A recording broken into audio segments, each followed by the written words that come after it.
What's going on, guys? Welcome back to another episode of Scary Sorare Squads. And in today's video, we are going to have to give away a card.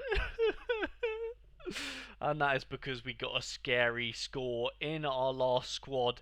And in today's video as well, we'll be trying a new competition, so make sure you stay all the way to the end to see which one we try out this game week. And I will say, this year our goal was to hit 1,000 subscribers, and we have absolutely smashed that. So I just want to say thank you to everybody that has subscribed to this channel. And I'm wondering, is it possible? Can we get 2,000? Let's see.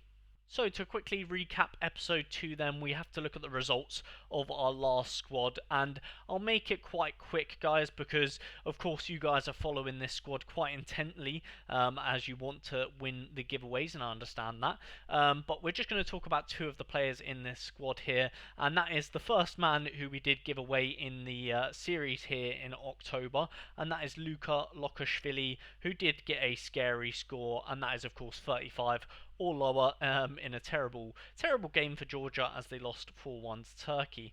And the winner of the giveaway is Mr. Sorare Melvin, as you can see on screen here. I have sent him the card. And just to quickly round off the comments on the last video, I know a lot of you guys that didn't win this card felt like you deserved to win the card, and I understand that, and that is always how this sort of vibe of giveaway will be, because it's a little bit different and I like to try new things, I like to do things differently. And I did tweet out on Twitter or X that the winner will be decided on my device, and that will obviously be different to everybody else's. You know, depending on where you are in the world, the match will probably end before me or after me or whatever it is, and hence why I did say it will be decided based on my device. But yeah, long story short, if you didn't win, then it's because on my device, Melvin was the closest to winning. With that being said, if you do comment before the full-time whistle, then your comment is obviously void. As it sort of says in the pinned comment of this video, all of the videos will have a pinned comment with exact instructions on how to win. Some of you guys did not follow all of the instructions, so yeah, just to quickly touch upon it there. And then we did get super lucky with Stankovic this game week, because he did get an error led to goal, but fortunately he got 22 AA to make up for it. So yeah, all in all, we had a pretty poor episode 2. Let's make sure episode 3 is a little bit better. With the results of episode 2 concluded, then I do want to recap over the rules, because there are still some people that don't understand the rules of this series. So I'm very sorry if you don't understand the rules of this series. I'm trying something new here, so bear with me. But yeah, first rule is to select a scary squad, and this squad will be for the current game week. So when you're watching this video, it should be the game week that is live. Second of all, to pick our squad, I'll be using a trick or treat wheel, and if, you know, be selecting goalkeeper. If it lands on trick, then that goalkeeper has to have a unfavourable matchup, and if it lands on treat, then they have to have a favourable matchup, and so on and so forth. And then last but not least, I have to give away every player that gets a scary score, so that is 35 or lower. And then obviously, to be eligible to enter this giveaway, follow the instructions in the pinned comment of this video. So with the international break out of the way, in today's video we're going to be attacking the European Champions special event. So we have to of course select our squad for that, and we have of course got our lovely wheel to see if we will get some favourable or unfavourable matchups. And in the goalkeeper position today, we will have an unfavourable matchup, which is really tough, because picking a goalkeeper with an unfavourable matchup is, you know, and not getting a scary score is quite difficult. Same with defender. Oh no.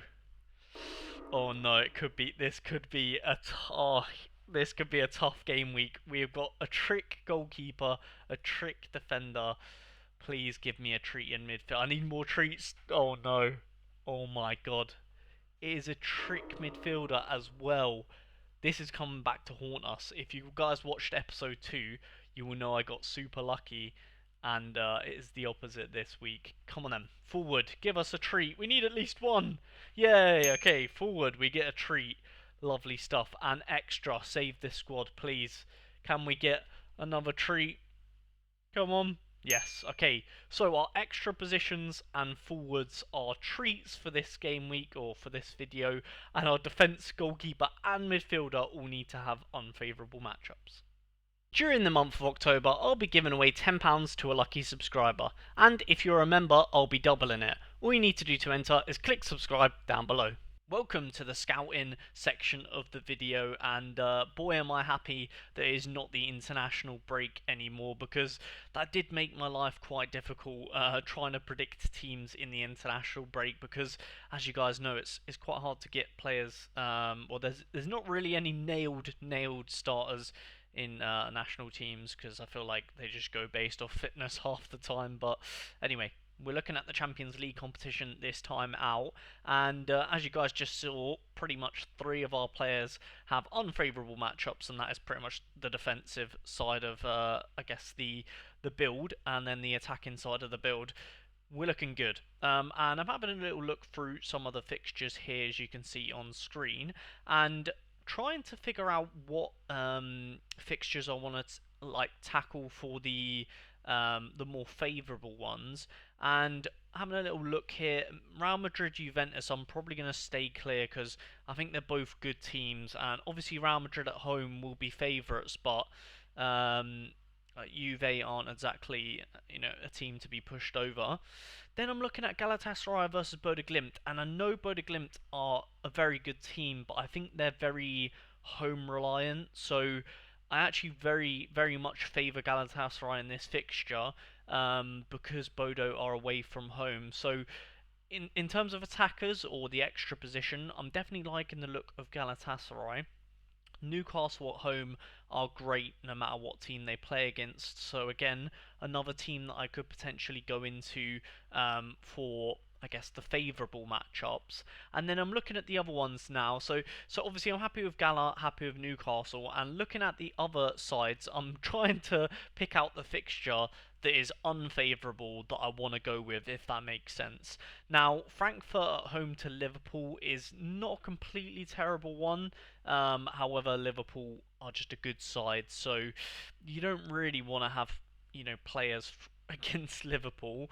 Looking further down, we've got Monaco against Spurs. Now, this one is interesting because, again, Monaco are at home. They are not favourites, and Spurs don't tend to score a crazy amount of goals. So, this fixture could be a good one for maybe the defence and the goalkeeper. That sort of stuff is what I was thinking.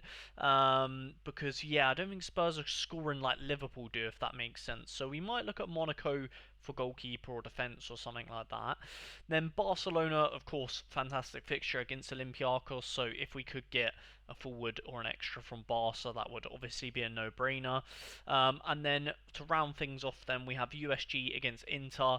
I'll probably stay away from this fixture because I think Inter are a very, very good team, so I don't really fancy getting any USG players. Again, I just think probably the Frankfurt and Monaco are slightly better than the USG one, because I don't think USG are quite at the caliber that Frankfurt and Monaco are at, and obviously I do think maybe Liverpool would probably be better than Inter, but Spurs and Inter are probably quite similar levels, so you would obviously prefer Monaco. And then looking at the remaining fixtures, Munich against Bruges, again, if we can afford a forward, that's kind of a no-brainer. Man City against Villarreal, again, definitely one to think about. Potentially we could look at the goalkeeper and defence, or maybe a midfielder from Villarreal might be a good shout, especially, Spanish teams usually have some good midfielders, so definitely something to think about there. And then PSG Leverkusen, I'll probably stay away from that one. Again, 2 very good sides. And then Sporting Marseille, again, 2 very good sides, and hard to call which way that'll go. Maybe a midfielder from one of these last 3 teams is what I'm thinking, and then perhaps a forward from maybe one of these 2 fixtures up here. and then maybe a defence somewhere in the middle. So there you go, there is the scouting section done. Let's get on to that goalkeeper pick. Moving on to the goalkeeper segment of the video here today then, and I did take some time on this one because it's very likely that we're going to get a goalkeeper and a defender from the same club, so I did really want to spend some time to make sure I pick out the right goalkeeper. Now before we go on to my short list of goalkeepers, I do want to say, mention that I was looking at the Marseille goalkeeper. However, Rudy has just got injured, and I don't fancy picking up the second tier goalkeeper because I don't know how long Rudy is injured for, and yeah, just wanted to avoid that instance, just so you guys know. So the first goalkeeper we had a look at is Santos for Frankfurt, and like we discussed in the scouting segment, Frankfurt with a decent fixture, and I think he's a good goalkeeper, young as well. However, his scores aren't the best, and I'm pretty much just, I'm not really looking at the goalkeeper per se. I'm more looking at the fixture here, and obviously if we have a little look, yeah, like we discussed before, Liverpool, you don't really want your goalkeeper to be facing them because they, expected 2.2 goals a game. So he was kind of off of my radar purely based on the team they are playing against. Then I had a little look at Tenas, who was a little bit more inclined to purchasing. And of course, they are playing Manchester City. Again, same sort of statistics as Liverpool, scoring 2 goals a game. And I was like, okay. And on top of that, again, not a very good scorer, generally speaking. Then we had a little look at Monaco's goalkeeper. Again, not a fantastic scorer. However, we did discuss this fixture earlier, and it's a lot more favourable than the Frankfurt game and the Villarreal game. And on top of being a little bit more favourable, of course they are at home, and Tottenham only 1.5 xg, so a little bit less likely to score. And the only other goalkeeper that I picked out that might be a contest was Kiel from USG, and this was kind of the opposite. The fixture wasn't as good, but he actually is a decent scorer. But then I realised it's probably because USG are the best team in their division. So I don't know how well that'll go down in the Champions League against Inter Milan. So pretty much all in all, I decided I'm going to go ahead and pick up the Monaco goalkeeper. And yeah, we pick him up here, put him into the side, and now we got to look at some defenders. If you are new to Sorare and you want to support a small creator in myself, then I would really appreciate if you use my link in the description down below to sign up. And of course, you'll receive all the best referral / welcome bonuses using the link down below in the description. Thank you. So looking at the defenders, I was pretty confident that I'm just going to stack the goalkeeper and defender from the same team. So we were looking at only Monaco players here for this position. And I will say that the fullbacks, Henrique, Atara, Diatta, Vonderson, pretty much Henrique again. Like the fullbacks are just so hard to predict who's going to start. So instantly I was just set on looking at the centre backs, and also I did notice they are quite open to playing 3 centre backs quite a lot of the time. So I think centre back was definitely our best option, and had a look first of all at Salisu, who is a pretty good player. I've seen him play actually. Where did he play before? I believe he played in the Premier League at some point. Maybe it was for Southampton, I believe, back in the day. Let's have a little look. Here we go. Yeah, Southampton, there you go. So, yeah, I've seen him play for Southampton. He's a decent scorer on his day. However, you can see just from some of the results here, he's just incredibly inconsistent. He's either going to get a scary score or do very well. So I wasn't really too convinced with Salisu. Then I had a look at Eric Dyer, who is, yeah, a great scorer.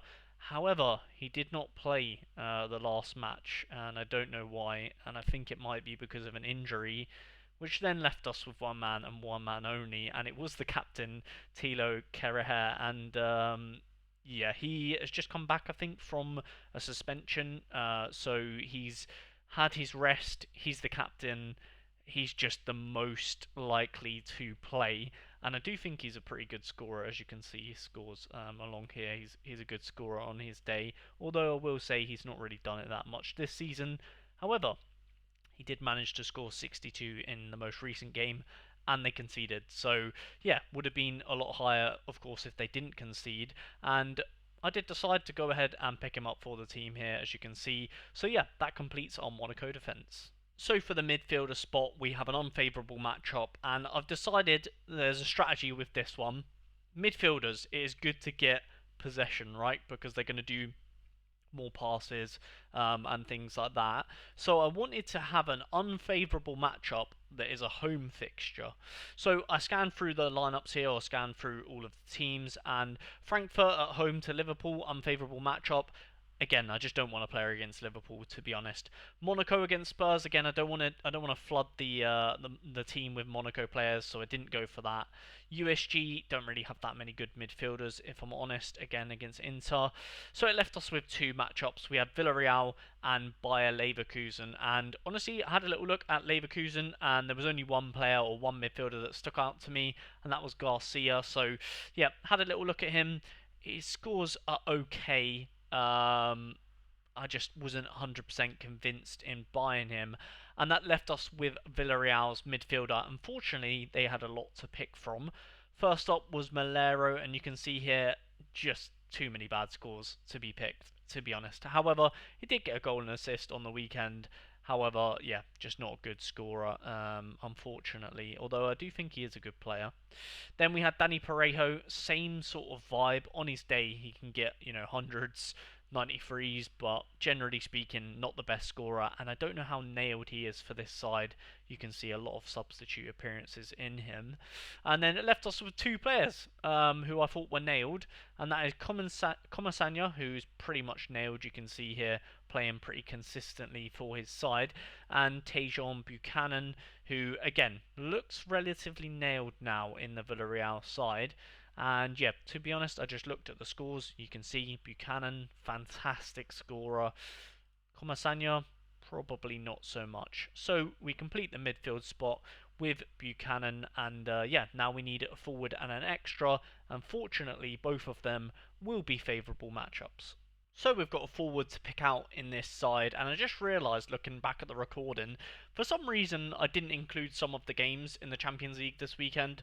However, it doesn't really matter because the fixtures I didn't include, I'm not that interested in, to be honest with you guys. So I know some of you already might be commenting that I missed a few games, but it doesn't really matter too much. Yeah, so looking at the forward position, first of all, we had a look at Dortmund. However, you can see there's too many 60s for my liking, so I avoided this fixture.